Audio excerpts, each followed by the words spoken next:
வணக்கம். நாரதர் சேனல் ரசிக பெருமக்கள், ஏற்கனவே நான் உங்களோடு எண் கணிதம் சம்பந்தமான சில விஷயங்களை பேசியிருக்கிறேன். பொதுவாகவே ஒரு ஒரு பிரச்சனைக்கு அப்படின்னா கேள்வி எப்போ வருதோ அப்போ தான் ஞானம் விழித்து கொண்டதாக பொருள். கேள்வி கேட்கணும். கேள்வி கேட்டால் தான் நமக்கு பதில் கிடைக்கும். நாம் எப்படி கேட்குறது அப்படிங்கிற ஒரு சந்தேகத்தில் இருந்தோம்னா பதில் கிடைக்காது. அப்படின்னா கேள்வி பிறந்தது அன்று, நல்ல பதில் கிடைத்தது இன்றுங்கிற மாதிரி தான் இந்த நாரத சேனலில் உங்களுக்கு நிறைய கேள்விகளோட பதில்களும் கொடுத்துட்ருக்கோம். அதில் வந்து எனக்கு ஒரு நல்ல வாய்ப்பு என்னென்னா, உங்களை மாதிரி நல்ல ரசிகர்களை ஒரு ஊக்குவிக்கிறது போல் ஒரு நல்ல விஷயங்களை பேசணுங்கிறதுக்காக இப்போ நான் உங்களுக்கு ஒரு முக்கியமான விஷயம் சொல்ல போகிறேன். நம்ம ஏற்கனவே எண் கணிதம் பற்றி சொல்லியிருக்கோம். அடுத்து நம்ம அந்த வாஸ்து சம்மந்தமான சந்தேகம் நிறைய பேருக்கு இருக்குது. இப்போ வந்து ஒரு ஒரு உதாரணத்துக்கு எடுத்துங்களேன். ஒரு வீடு கட்டும்போது எவ்வளோ பிரச்சனைகள் வருது. இப்போ நம்ம வந்து என்னதான் சாமர்த்தியசாலியாக இருந்தாலும், எவ்வளோதான் செல்வம் இருந்தாலும், அந்த வீட்டில் படுத்து தூங்கும்போது நமக்கு ஏற்படக்கூடிய தொல்லைகள் இருக்குது பார்த்தீங்களா? இதுக்கு நீ எந்த மருத்துவத்தை தேடுவீங்க? உதாரணத்துக்கு நம்ம வீட்டில் படுத்து தூங்குறோம். சில வீட்டில் பார்த்தீங்கன்னா தூங்கும்போது தூக்கி போட்டுதுங்கிறான், பிரட்டி போட்டுருதுங்கிறாங்க, யாரோ வந்து அமுத்துற மாதிரி இருக்கிறான். இதெல்லாம் எங்கேருந்து வருது? நிறைய பேர் சொல்லலாம், நம்ம நாத்திகத்தில் பேசும்போது சொல்லலாம், வீடு எப்படி இருந்தாலும் குடியிருக்கலான்ட்டு. நான் உதாரணத்துக்கு தான், ஒரு வீட்டில் படுத்தனா தூங்க முடியலன்றான், மேலே வந்து அமுத்துது அப்படிங்கிறான். இதில் நடக்கிறது தானே, எல்லோரும் பார்த்துட்டு தான் இருக்கோம், நாமளே அனுபவிச்சிருக்கோம்ல. இப்போ இதெல்லாம் எது சம்மந்தப்பட்டது அப்படின்னா வாஸ்துனா வாழும் இடம் சம்மந்தப்பட்டது. அப்படின்னா நீங்கள் வந்து முதல்ல பூமி வாங்குறதுலேருந்து வீடு கட்டி குடியேற வரைக்கும் எந்நேரம் ஜோசிக்காரங்கிட்டையும் வாஸ்துக்காரங்களையும் போகணுமான அவசியமே கிடையாது. அழகாக அதுக்கு ஒரு ஒரு முன்னோர்கள் என்ன பண்ணியிருக்காங்கன்னா, அதுக்கு ஒரு ஸ்ட்ரக்சர் ரெடி பண்ணியிருக்கிறாங்க. அதை அப்படியே ஃபாலோ பண்ணிட்டு போயிட்டே இருக்கணும். அது ரொம்பலாம் யோசிக்கக்கூடாது. ரொம்ப ஆராய்ச்சி பண்ணால் அவங்க அளவுக்கு நாம் திங்க் பண்ண முடியாது. எப்போவுமே ஒரு வீட்டில் போயிட்டுருக்கோம்னு வச்சுங்களேன், வீதியில் போகிறோம். இப்போ இங்கேருந்து நம்ம ஒரு கணேசன் ஒருத்தர் வீட்டுக்கு போகணும்னு வச்சுங்களேன், ஒருத்தர் கேட்குறோம், இந்த கணேஷ் வீடு எங்கே இருக்குது அப்படின்ட்டு. அவர் வந்து அந்த 4வது வீடுங்கிறாரு. உடனே நீங்கள் போயிடணும். நீ ஒரு வீடு தள்ளி இருந்தாலும் உண்மையை சொன்னானா பொய் சொன்னான்னு சந்தேகப்பட்டால் என்ன ஆகும்? அடுத்தவங்க கேட்பீங்க. ஒருவேளை கணேஷ் பேர் தெரியாமல் இருக்கலாம். கணேஷுங்களா இந்த பக்கம் போங்கன்ட்டான்னு வச்சுங்களேன். இப்போ வழி சொன்னவங்கெல்லாம் தவறானவங்களாம் நமக்கு தெரியும். ஆக்சுவலாக வந்து சந்தேகம் வரணும், அதை நிவர்த்தி பண்ணுறதுக்கான முக்கியமான நபர்களை நம்ம தேடணும். இந்த மாதிரி இப்போ நம்ம எப்படி நாரதர் சேனலுக்கு அந்த மாதிரி சேனலில் பார்க்கணும். அவங்க என்ன பண்ணுவாங்கன்னா, நல்ல தெளிவாக நமக்கு சொல்லக்கூடியவங்கள நிறைய நான் நிகழ்ச்சி பார்த்து எனக்கு ஆர்வப்பட்டு தான் நிகழ்ச்சிக்கு நான் வந்திருக்கேன். அப்போ என்ன பண்ணுவாங்கன்னா, அவங்க ஒரு சில விஷயங்களை தெளிவு பண்ணி அதை போய் எடுத்து மக்களுக்கு கொடுக்குறாங்க. அந்த மாதிரி நமக்கு வந்து சந்தேகம் வரும்போது யாராவது சொன்னாங்கன்னா முதல்ல அது காது கொடுத்து கேட்கணும். ஒரு வேளை அது நமக்கு சரியாக இருந்தால் எடுத்துக்கலாம், சரியில்லைன்னா கடந்து போயிடலாம். அப்போ இந்த வீடு கட்டுறது வாஸ்து சம்மந்தப்பட்டதெல்லாம் உண்மையா பொய்யா அப்படின்னு ஒரு கேள்விகளை மனசில் வச்சுக்கிட்டு இந்த நிகழ்ச்சியை நம்ம பார்க்கோம். உதாரணத்துக்கு ஒரு வீட்டில் வந்து கிழக்கு வாசல்னு வச்சுங்களேன். இந்த கிழக்கு வாசல்னால் ஏன் கிழக்கு வாசல் பெஸ்ட்டு, தெற்கு வாசல் தப்புன்னு சொல்கிறாங்க? ஜென்ரலாக கிழக்கு வாசல் பாடுங்க, வாடகைக்கு போனால் கூட என்ன பண்ணுவாங்க, கிழக்கு வாசல் வடக்கு வாசல்பாங்க. இன்றைக்கி ஃப்ளாட்டு சேல் பண்ணும்போது கூட பார்த்தீங்கன்னா, கிழக்கு வாசல் சைட் இருந்ததுன்னா ₹1,00,000 அதிகம், அதே தெற்கு வாசல்னா ₹1,00,000 கம்மி. என்ன இதில் இருக்குது? இதே மண்ணு தான் அங்கே இருக்குது, அதே மண்ணு தான் அங்கே இருக்குது. இதில் என்ன காரணம்? இது வந்து சாஸ்திர ரீதியாக நீங்கள் அணுகணும். எப்போவுமே வந்து தெற்கு வந்து மோசம், கிழக்கு வந்து நல்லது அப்படியெல்லாம் கிடையாது. ஜென்ரலாகவே இயற்கையாகவே இறைவன் நமக்கு தந்திருக்கிற பூமியில் 4 திசை இருக்குது. கிழக்கு, மேற்கு, வடக்கு, தெற்கு. இந்த 4 என்ன அப்படின்னு நம்ம தெரிஞ்சுக்கணும். முதல்ல 4 என்னன்னு தெரிஞ்சால் தான் இது நல்லதா கெட்டதான்னு கண்டுபிடிக்க முடியும். அப்படின்னா ஒருவேளை தெற்கில் வாழ்கிறவங்க நிறைய சந்தோஷமாக வாழ்கிறவங்க இருக்காங்க, மேற்கில் வாழ்கிறவங்க மிக சந்தோஷமாக வாழ்கிறவங்க இருக்கிறாங்க, வடக்கில் வந்து எங்கேயோ உச்சத்தில் இருக்கிறவங்களாம் இருக்கிறாங்க, கிழக்கு வாசலில் கஷ்டப்படுறவங்களும் இருக்காங்க. அப்படின்னா இந்த வாகனம் வந்து அவங்களுக்கு சரியாக பயன்படுதா இல்லையாங்கிறது தான் குறிக்கோளை தவிர, இந்த திசையினால் நல்லா இருக்கிறாங்க அப்படின்னு சொல்ல முடியாது. இந்த கேள்வி மனசில் வச்சுக்கோங்க, இதுக்கு உங்களுக்கு பதில் வரும். உதாரணத்துக்கு பார்த்தீங்கன்னா, சூரியன் வந்து உதிக்கும் திசை கிழக்கு. இப்போ கேள்வி வரும், கிழக்கில் கரெக்டாக உதிக்குதா? இந்த பக்கம் கொஞ்சம் நாளைக்கு வருது, அந்த பக்கம் கொஞ்சம் நாளைக்கு வருது, இது எதை வச்சுக்கிறது அப்படின்னா, இந்த கடைசியில் அந்த கடைசி வரைக்கும் கிழக்கு அப்படின்னா, சூரியன் வந்து உத்தராயணம் தட்சாயணம்னு சொல்லுவாங்க. அந்த உத்தராயணம் தட்சாயணம்ங்கிறது வந்து வடமொழி சொல்லாக இருக்கலாம். ஆனால் உதாரணத்துக்கு பார்த்தீங்கன்னா, கிழக்கு நோக்கி வடக்கு நோக்கி செல்லுதல், தெற்கு நோக்கி செல்லுதல், அப்படி தமிழில் வச்சுங்களேன். இந்த ரெண்டுமே ட்ராவலிங் எப்படி போகும் அப்படின்னா, இந்த பக்கம் 6 மாதம் இந்த வாசல் வழியாக வெளிச்சம் வரும், இந்த பக்கம் வந்து இந்த வாசல் வழியாக வெளிச்சம் வரும். இந்த 2 சூரியனும் ட்ராவல் பண்ணக்கூடிய ஒரே ஒரு திசை கிழக்கு மட்டும்தான். நல்லா தெரிஞ்சுங்க, உத்தராயணத்துலேயும் சூரியன் வரும், தட்சாயணத்துலேயும் வரும். அப்படின்னா கிழக்கு வாசல் எவ்வளோ பெஸ்ட்டுங்கிறத முதல்ல புரிஞ்சுக்குங்க. அப்போது வந்து வடக்கு வாசல்னா என்ன அப்படின்னா, உத்தராயணத்தில் வரும், வடக்கு நோக்கி சூரியன் வரும்போது வடக்கு வாசலில் சூரியன் வரும், தெற்கு நோக்கி வரும்போது வராது.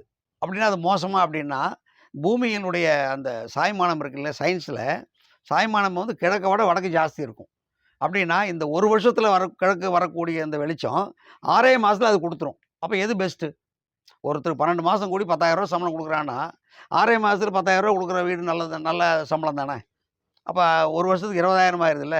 அதே மாதிரி இந்த சூரியன் எப்படி கிழக்கும் வடக்கும் வரும்போது கிழக்கு சிறந்ததுன்னு சொல்கிறோமோ, அதே மாதிரி வடக்கு வந்து கொஞ்சம் பள்ளமான பகுதியாக இருக்கிறதுனால சூரியன் சீக்கிரம் உள்ளே வந்துட்டு லேட்டாக வெளியே கிளம்பி போகும் அப்படிங்கிறதுனால அது வந்து அதை விட சிறந்தது. இப்போ இது 2 பெஸ்ட்டுன்னு வச்சுக்கலாம் உதாரணத்துக்கு. இப்போ மேற்கு சூரிய அஸ்தமனம், தெற்கு சூரிய அஸ்தமனம். இப்போ இது 2ல எது பெஸ்ட்டு அப்படின்னு பார்ப்போம். இப்போ கிழக்கும் வடக்கும் சரிசமம் ஆகிப்போச்சு. இது ரூ. 10 அது ரூ. 20 அப்போ சமம் ஆகிப்போச்சு. அப்போ மேற்கு என்ன, தெற்கு என்ன?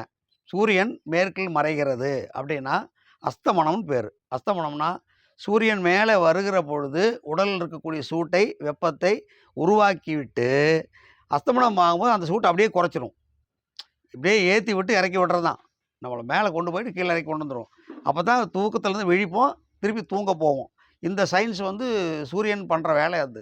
அப்படின்னா மேற்கில் இறங்கும்போது என்ன ஆகும்னு கேட்டிங்கன்னா, சூரியன் ஈவினிங் டைமில் உள்ளே வரும். அப்போ காலையில் வராத அந்த கிழக்கு வாசல் வடக்கு வாசல் இல்லாத வீடுகளில் மேற்கு வாசலாக இருக்கும் பட்சத்தில் சூரிய அஸ்தமனத்தின் போது தான் உள்ளே வரும். அப்படின்னு என்ன, சோகமான சூரியன். சோகமான சூரியன்னா தன்னுடைய சக்தியை இழந்த ஒரு சூரியன் தான் உள்ளே வரும்.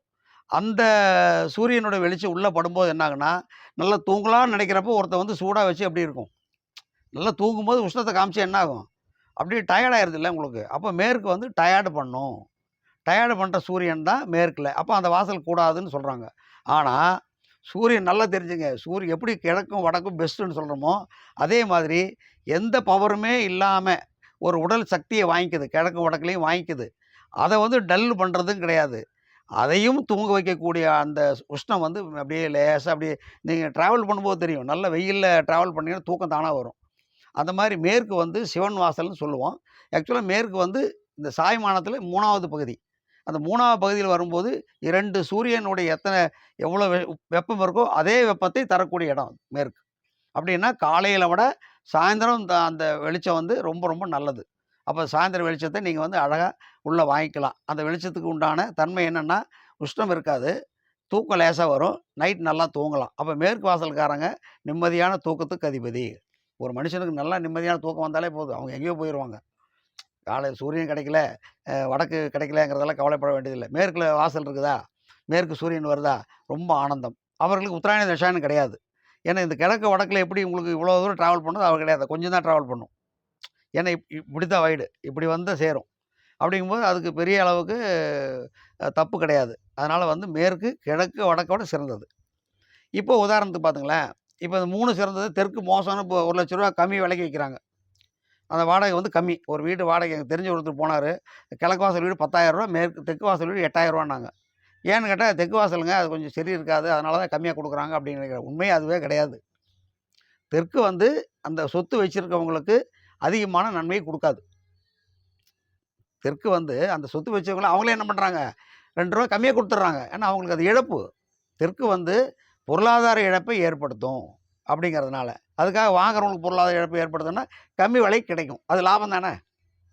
அப்புறம் இன்னொன்று பார்த்தீங்கன்னா, தெற்கு தான் வந்து மனிதனுடைய விதியை நிர்ணயிக்கக்கூடிய ஒரு கிரகம். எப்படின்னா, இந்த சூரியன் வந்து தட்சாயணத்தில் வரும்போது தெற்கு பார்த்துட்டு போகும். இந்த உத்தராயணத்தில் வரும், உத்தராயணத்துலேருந்து தட்சாயணத்துக்கு மாறினதுக்கப்புறம் இது தெற்கு நோக்கி வந்ததுக்கப்புறம் பார்த்தீங்கன்னா, ட்ராவல் பண்ணும்போது தெற்கு வாசலில் பட்டு போகும். ரொம்ப குறைவாக சூரியன் பட்டுட்டு போகும். தெற்குலேருந்து வெளிச்சம் சூரியனும் உள்ளே வரும். ரொம்ப ரொம்ப ஆச்சரியமாக இருக்கும். ஏன்னா இந்த மாதிரி வரவே வராது. அந்த 3 காலங்கள் சொல்லுவாங்கள்ல, 9 மாதங்கள் வராது. ஒரு 3 மாதம் மட்டும் வரும். அந்த சித்திரை மாதம், வைகாசி, ஆனி, ஆடி, ஆவணி, புரட்டாசி, ஐப்பசியில் இது தெற்கு வந்துடும். வரும்போது பார்த்தீங்கன்னா உள்ளே வந்துட்டு போகும். அது என்ன காலம் அப்படின்னா குளிர்காலம். நல்லா தெரிஞ்சுங்க. நல்லா குளிர் ஏற்படுகிற காலத்தில் உங்களுக்கு வந்து தட்சாயணம் வந்துடும். வரும்போது சூரியன் அப்படியே உள்ளே வந்துட்டு போகும். லேசாக உள்ள வீட்டை சூடு பண்ணிட்டு போயிடும். நல்ல குளிரில் ரொம்ப அழகாக ஒரு என்ன சொல்கிறது, ஒரு ஹீட்ரு போட்டு ஊட்டியில் இருக்கிற வீடு எப்படி இருக்கும், அது மாதிரி சூடு பண்ணி விட்டு போயிடும். உடம்பு ரொம்ப ஆரோக்கியமாக இருக்கும். ஆனால் அதே தெற்கு வாசல் என்ன பண்ணுன்னா, அதிகமாக திறந்து வச்சாலோ, இல்லை அதிகமாக ஜன்னல் இருந்தாலோ, அதிகமாக வெளிச்சம் இருந்தாலோ, இந்த இது வந்து இப்போ லைட்டாக சூடு இருந்தால் தொட்டு பார்க்கலாம். ஒரு அயர்ன் பாக்ஸில் முதல்ல கொஞ்சம் தொட்டு பார்க்கலாம். ரொம்ப சூடாகவும் தொட்டு பார்க்க முடியாதுல்ல. அதே மாதிரி ரொம்ப வெயில் அதிகமாக கொடுக்கக்கூடிய காலகட்டத்துலேயும் அதே தான் அதான் இருக்கும். அதனால் என்ன பண்ணணும்னா, கொஞ்சம் இருட்டு பண்ணிக்கணும். அவ்வளோதான். கொஞ்சம் கம்மியாக விலை கொடுத்து வாங்கி இருட்டு பண்ணிட்டீங்கன்னா, கிழக்கு வடக்க விட அதிகமாக சம்பாதிக்கக்கூடியது. அது யமன் திசைன்னு சொல்லுவாங்க. யமன் திசை என்னன்னா, ஒரு பயம் கலந்த திசை அது. ஏன்னா வெளிச்சமே வராத காலத்துல வெளிச்சம் வரும். அவங்களுக்கெல்லாம் யாருக்குமே வராது, நமக்கு வரும். பயம் வரும்ல. அப்போ வந்து அந்த செல்வத்தை நோக்கி பயணிக்கிற ஒவ்வொருத்தரும் என்ன பண்ணணும்னா, தெற்கு வாசலை குறைவா வச்சுக்கணும். ரொம்ப சின்னதா, அளவா ரொம்ப கம்மியா, ரொம்ப சின்ன ஜன்னல், கொஞ்சம் இருட்டு. இப்படி பண்ணிட்டீங்கன்னா, இந்த வரக்கூடிய சூரியனுடைய வெளிச்சம் ரொம்ப போதுமானது. இல்லாட்டி இந்த 3 திசைய விட அதிகமான வெப்பத்த உள்ள குடுத்துரும். வெப்பத்த குடுத்து என்ன நடக்கும்னா 2 விஷயம் நடக்கும். ஒண்ணு வந்து உடம்பு வந்து இவ்வளோ பெருசாயிரும். இந்த தெற்கு வாசல்ல குடியிருக்கவங்க பாருங்க, இவ்வளோ பெருசாயிரும். இன்னும் கேட்டா தெற்கு வாசல் வந்து நேரடியா வந்து உடம்பில் இருக்கக்கூடிய எலும்புகளை வளப்படுத்தக்கூடியது. எலும்புகளை வளப்படுத்தக்கூடிய அந்த எலும்பு என்ன பண்ணணும்னு கேட்டிங்கன்னா, எங்கேயாவது கொஞ்சம் கவன சிதறல் ஏற்பட்டதுன்னா, எலும்பு உடைச்சிரும். இந்த பல் உடையறது, கால் எலும்பெல்லாம் உடையறது, இதெல்லாம் தெற்கு வாசல்ல இருக்கவங்களுக்கு நடக்கும். என்ன காரணம் அப்டின்னா, இந்த சூரியன் அவ்வளவு பிரைட்டா வரும் தெற்குல. அப்டின்னா அத குறைக்கணுங்கிற நம்ம அதிகமான ஒரு தண்ணி வேகமா வரும்போது நம்ம மண்ண வச்சு அடைக்கட்ட முடியாது. சிமெண்ட் போட்டு கட்டுறோம்ல, அதே மாரி தெற்கு வந்து நெறைய அதீத சக்திகள் கொண்டது. அதனால அத குறைச்சுக்கணும். அப்டின்னா கம்மியா விலை குடுத்து வாங்கி, நல்லா அடைச்சு வச்சுக்கிட்டீங்கன்னா, வீட்டுக்காரனே அழுவான். இவ்வளோ சம்பாரிக்க நம்ம கம்மியா தான் வாடகை குடுக்குறாங்க அப்படின்னு. அதே மாரி கம்மி விலை குடுத்து வாங்கி இவ்வளோ நல்லா இருக்கிறோமே நம்ம தான் சந்தோஷப்படணும். அதனால சில கண்டிஷன்ஸோட இந்த தெற்கு வாசல பொறுத்தவரைக்கும் அணுகுனீங்கன்னா, அத விட பெஸ்ட் எதுவுமே கிடையாது. உதாரணத்துக்கு பார்த்தீங்கன்னா, தென் மேற்குல வாசல் வச்சிருக்கிற வீட்ல தான் விபத்து நடக்கும். தென்கிழக்குல வச்சிருக்கு நடக்காது. என்ன காரணம்? அது சாய்வு பதிக்கு வந்துரும். தென்மேற்கு உயர்ந்திருக்கும். தென்கிழக்கு தாழ்ந்திருக்கும். அப்படியே தாழ்ந்த பகுதியில வச்சுட்டீங்கன்னா, அது வடக்குக்கு இணையாவும், கிழக்குக்கு இணையாவும் வந்துரும். அப்படின்னா இந்த பயப்பட வேண்டிய அவசியம் இல்ல. இப்போ மேல இருந்தீங்கன்னா சரிஞ்சு வரும். கீழ இருந்து சரி அங்கேயே நிப்போம். அதே மாரி இது வந்து ஒரு சயின்ஸ் தான் அது. இந்த சயின்ஸ நீங்க ஃபாலோ பண்ண ஆரம்பிச்சுட்டீங்கன்னா, நிச்சயமா வந்து தெற்கு வாசலும், வடக்கு வாசலும், கிழக்கு வாசலும், மேற்கு வாசலும் எல்லாம் இணையானது தான். ஆனா, ஒவ்வொருத்தருக்கும் எப்படி ஒவ்வொரு தகுதி இருக்குதோ, அதே மாரி 4 திசைக்கும் 4 விதமான நல்ல சக்திகள் இருக்கு. 4 கெட்ட சக்திகள் இருக்கு. அந்த கெட்ட சக்திகள் எதுன்னு கண்டுபிடிக்கிறதுக்கான ஒரு மருத்துவர் தான் வந்து வாஸ்துக்காரங்க. ஒரு பைக் இருக்கு, வண்டி கார் இருக்குன்னு வச்சுங்களேன், அந்த கார் வந்து நல்ல கார் வாங்கிட்டோம்னு நம்ம தைரியமா போ முடியாது. நல்ல மெக்கானிக்கிட்ட முதல்ல குடுக்கணும். அந்த மெக்கானிக் பார்க்கலன்னா வண்டி ஓடாதான்னு கேட்கக்கூடாது. ஒரு நல்ல மெக்கானிக் தான் வாஸ்துக்காரங்க. அந்த மாரி மெக்கானிசமா பண்றவங்க தான் வாஸ்துக்காரங்க. நீ வீட்ட இப்படி திருப்பி வச்சுக்க, அப்படி திருப்பி வைக்க அதெல்லாம் கிடையாது.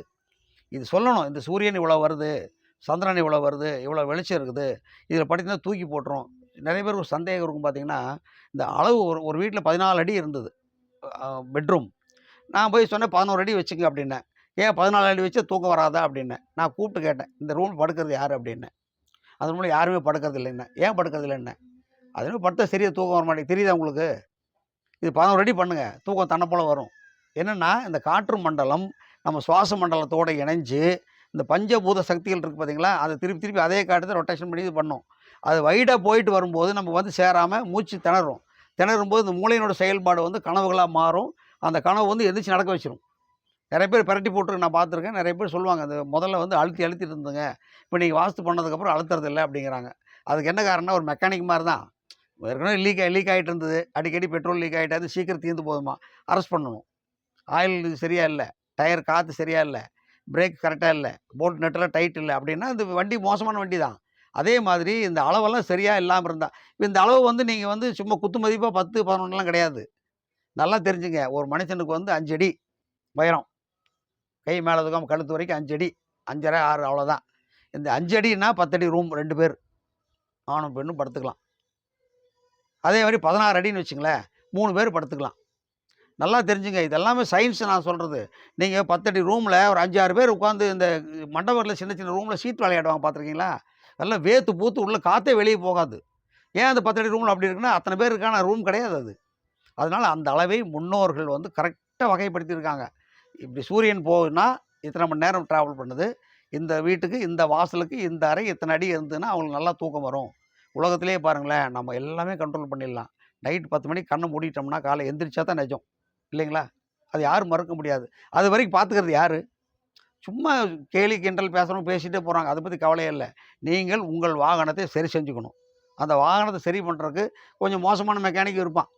பிரேக் சும்மா அட்ஜஸ்ட் பண்ணிட்டு பண்ணியாச்சுமா போற வழியில போகும். மெக்கானிக் குற்றம் தான். அது இல்லன்னு சொல்ல முடியாது. அதே மாரி வாஸ்துக்காரங்களும் கொஞ்சம் தெரிஞ்சும், தெரியாமலும் இருப்பாங்க. நமக்கு நல்ல மெக்கானிக் வேணும் அப்டின்னா, நல்ல பொருளுக்கு நல்ல கடை இருக்கு. நல்ல மெக்கானிக் யாருன்னு கண்டுபிடிக்க வேண்டிய அவசியமே இல்ல. யாரெல்லாம் நல்லது பண்ணியிருக்காங்களோ, அவங்க நல்ல மெக்கானிக் தான். அதேமாதிரி வாஸ்துக்காரங்கள வந்து நல்ல வாஸ்துக்காரங்க கண்டுபிடிக்க வேண்டியதில்லை. நம்ம சொல்லும்போதே நமக்கு மகிழ்ச்சியாக இருக்கும். நீங்கள் 2 பேரும் படுங்க, கொஞ்சம் சாத்திங்க, கொஞ்சம் இருட்டு பண்ணிங்க, நல்லா தூக்கம் வரும். உடனே அடுத்த நாள் போகணும், நல்லா தூக்கம் வருது. அவர் தான் நல்ல மெக்கானிக். அவங்க தான் நல்ல வாஸ்துக்காரங்க. இதனால சும்மா அத கண்டுபிடிக்க முடியலைங்கிறதுக்காக இது வாஸ்து பொய்யின்லாம் சொன்னீங்கன்னா, நீங்க பெரண்டு பெரண்டு படுக்கிறதுக்கும், நோய் வர்றதுக்கும், அந்த நோய்க்கு ஆயப்பட்டு மரணம் வர்றதுக்கும் எல்லாத்துக்குமே காரணம் இந்த வாஸ்து குறைபாடு தான். இந்த வாஸ்து குறைபாட்ட நீங்க சரி பண்ணிக்கணும். இதுக்கான நெறைய சந்தேகங்கள் இருக்கு. நெறைய சந்தேகங்கள் நீங்க இந்த எண் மூலம் கேட்டுக்கலாம். உங்களுக்கு இந்த நாரதர் சேனல்ல நம்பர்லாம் வரும். நான் சொல்றது எல்லாமே வந்து உங்களுக்கு புரிஞ்சிருக்கும்னு நெனைக்கிறேன். அப்படி புரியலனாலும் இன்னொரு நிகழ்ச்சியில நான் வருவேன். வந்து உங்களுக்கு இன்னும் புரிய வைப்பேன். ரொம்ப நன்றி. இந்த வாஸ்து சம்பந்தமான ஒரு மேலோட்டமான பதிவு தான் இது. இன்னும் ஆழ்ந்த பதிவு இருக்குது. குழந்தைங்க படிக்கிறதுலேருந்து, நம்ம தூங்குறதுலேருந்து, நம் உடல் எப்படி செயல்படுதுங்கிறது வரைக்கும், ஒரு விபத்து வரைக்கும் கூட நம்ம பேசுவோம். அப்படிப்பட்ட நிறைய விஷயங்கள் வாஸ்து சாஸ்திரத்தில இருக்குது. இதெல்லாம் பொய் கிடையாது, சயின்ஸ். இது வாஸ்துங்கிறது ஒரு வாகனம். இந்த வாகனத்தை நல்லா வச்சுக்கிறதும், மோசமா வச்சுக்கிறதும் உங்க கையில தான் இருக்குது. இதுக்கு தனி நல்ல வாகனம்னு பேர்லாம் கிடையாது. மோசமான வாகனத்த வாங்கி நல்லாவும் பண்ணலாம், பழைய வீட்ட வாங்கி ஆல்டரும் பண்ணலாம், புது வீட்ட வந்து வேலை செய்யாம சும்மாவும் போட்டு வைக்கலாம். வண்டி வாங்கி நெறைய பேர் நிறுத்தி வச்சிருப்பாங்க. உடனே ஸ்டார்ட் பண்ணா ஸ்டார்ட் ஆகாது. மெக்கானிக் கூப்பிடணும். அது மாரி தான். அது மாரி உங்களுக்கு வந்து வாஸ்து என்பது ஒரு வாகனம். அந்த வாகனத்தை சிறப்பாக பயன்படுத்தி, எத்தனை பேர் பயன்படுத்தணுமோ, அதுக்கு தகுந்த மாரி வீட்ட வந்து வைட் பண்ணி, அழகா வச்சுக்கங்க. கம்மியா இருக்கிறவங்க சின்ன வீடா கட்டிக்கங்க. சின்ன வீடுனா வேற மாரி நெனச்சுக்காதீங்க. சிறிய வீடு. ஆமா. சில பேர் சின்ன வீடுன்னோனே சின்ன வீடு வைக்க சொல்றாரு அப்படின்னு சொல்லக்கூடாது. அதனால வந்து நமக்கு வேணுங்கிற அளவுக்கு தேவையான அளவு வீட்ட கட்டிட்டு, மிச்சம் தோட்டம் இயற்கையா. இந்த செடி, கொடி, மரங்களெல்லாம் வச்சுட்டோம்னா, அந்த வீடு வந்து ஆரோக்கியமா இருக்கும். மருத்துவ செலவு இல்லை. நல்லா தெரிஞ்சுங்க. அந்த காலத்தில மருத்துவ செலவு வரக்கூடாதுங்கிறதுக்காக தான் இந்த சிஸ்டங்கள்லாம் உருவாக்கியிருக்கிறாங்க. நம்ம சும்மா ஏனாதானோன்னு சும்மா கேலி கிண்டல்லாம் பண்ணிட்டு நம்ம வாழ்க்கைய வீணடிக்கக்கூடாது. இப்போ பள்ளிக்கூட வாத்தியார் பள்ளி கொடுத்தா தான் நம்ம அறிவாளியா? இல்ல கிடையாதா? அதை ஒழுங்குபடுத்துறவங்க அது வாத்தியார். நம்ம உயர்நிலைக்கு போறோம். அந்த மாரி தான் எல்லா துறைக்கும் ஒரு மருத்துவரா இருக்கட்டும், ஒரு ஒரு ஹோட்டல் கடைக்காரர் கூட நல்ல சுவையா அவங்க சாப்பிட்டு நம்ம பண்ணி குடுக்குறாங்க இல்லையா? எல்லாத்துக்குமே எல்லாமே சிஸ்டம் இருக்கு. அந்த சிஸ்டத்தை நீங்க புரிஞ்சுகிட்டு சந்தேகப்படக்கூடாது. கேள்வி கேட்கலாம். நமக்கு கேள்வி வரும். அந்த கேள்விக்கு பதில் எங்க இருக்குதோ, அத தேடி கண்டுபிடிங்க. நம்ம நாரதர் சேனல்ல உங்களுக்கு அருமையான பதில் வந்துட்டுருக்கு. நீங்க இதெல்லாம் ஃபாலோ பண்ணுங்க. தொடர்ந்து உங்களோடு பயணிப்பேன். நன்றி, வணக்கம்.